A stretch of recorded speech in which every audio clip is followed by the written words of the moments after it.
Halo, perkenalkan nama saya Faizal Andiansyah dengan NIM 24400934955. Pada kesempatan kali ini, saya ingin membagikan hasil presentasi saya mengenai karakter building dengan fokus pada isu gender di dunia kerja modern. Ini adalah topik yang sangat penting karena masih banyak tantangan dan stereotip yang dihadapi perempuan di lingkungan kerja saat ini.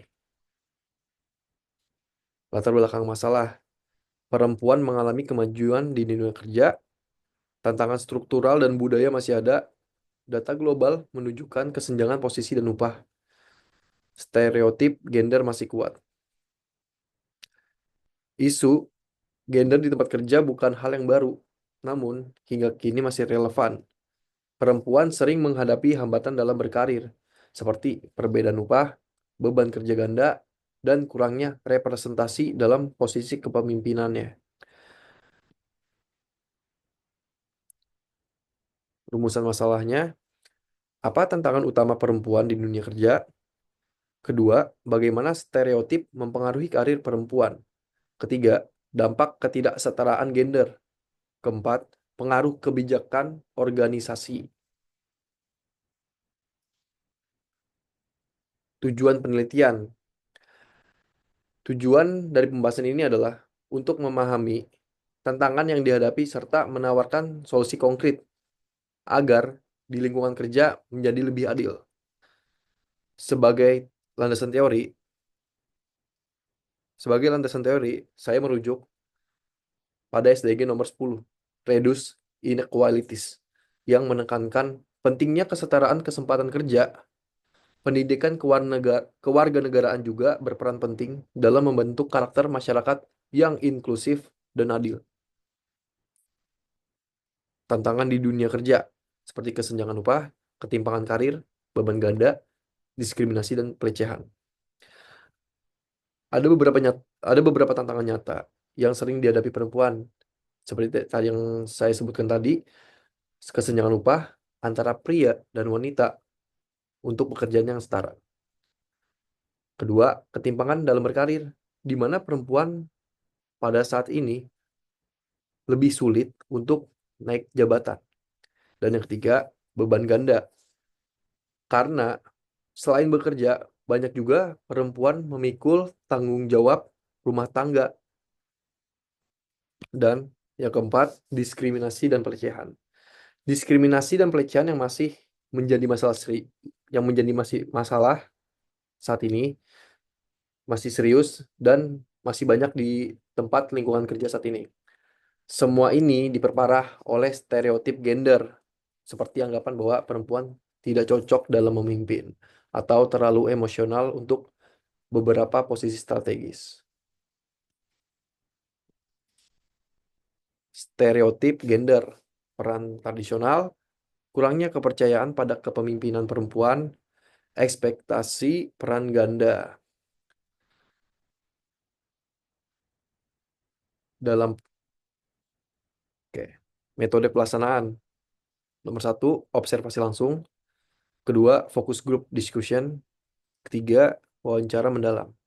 Dalam proyek ini, saya dan tim melakukan observasi langsung, FGD atau Focus Group Discussion, serta wawancara mendalam.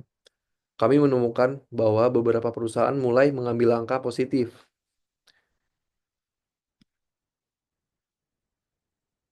Oke. Untuk pembagian tugas, tugas pribadi dilakukan dengan wawancara dan pengumpulan data. Dan untuk tugas kelompok, untuk tugasnya penyusunan pertanyaan, analisis data, dan laporan akhir. Rencana kegiatan, waktu fleksibel, lokasi sesuai tempat kerja, domisili masing-masing, dan narasumber pekerja perempuan, HRD, atau akademisi. Hasil temuan lapangan. Perusahaan mendukung pekerja perempuan, cuti melahirkan, menikah, jam kerja fleksibel, audit gaji rutin, program work-life balance, 30-40% pekerja adalah perempuan.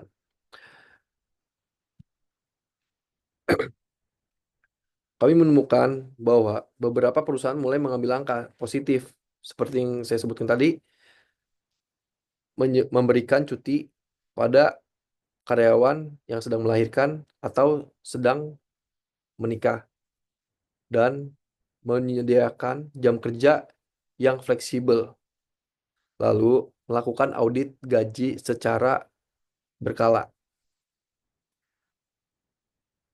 dan mendukung program work-life balance.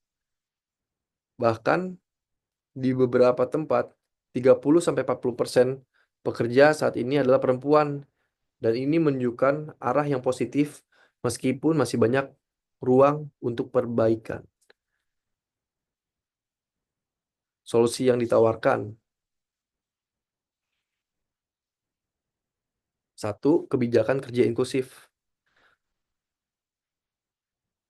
Kedua, pelatihan anti bias. Ketiga, komunitas pendukung perempuan. Dan keempat, keseimbangan kerja rumah. Refleksi pribadi. Pelajaran dari proyek kesetaraan gender penting untuk menciptakan lingkungan kerja yang adil dan produktif. Pandangan baru. Kesetaraan bukan soal jumlah, tapi soal kesempatan dan perlakuan yang setara. Dampak terhadap karir: meningkatkan empati, rasa adil, dan tanggung jawab sosial. Dari proyek ini saya belajar bahwa kesetaraan gender bukan soal jumlah, tapi soal kesempatan dan perlakuan yang setara. Ini mengajarkan saya untuk lebih berempati, adil, dan memiliki tanggung jawab sosial sebagai bagian dari masyarakat yang ingin maju bersama.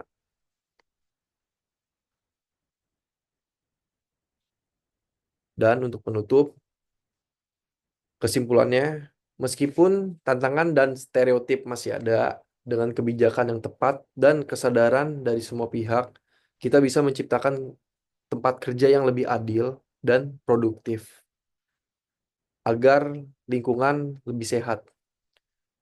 Terima kasih atas perhatian dan kesempatannya. Semoga video ini bermanfaat dan bisa menginspirasi perubahan positif di lingkungan kerja kita semua.